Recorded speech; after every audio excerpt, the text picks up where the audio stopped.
বাংলাদেশ মানে সবুজের সমারোহ, চারিদিকে যেন সবুজে ভরপুর। এই সবুজের মধ্য থেকে কিছুটা ভিডিও নেওয়ার চেষ্টা করলাম।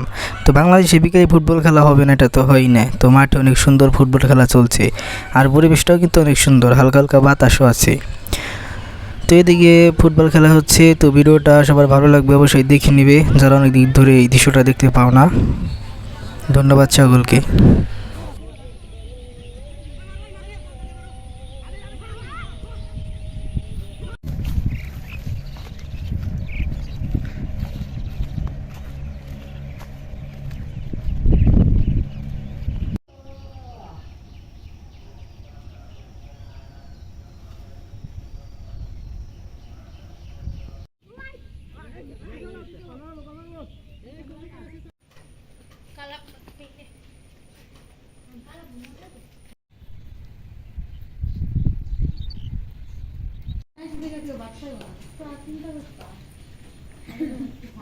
না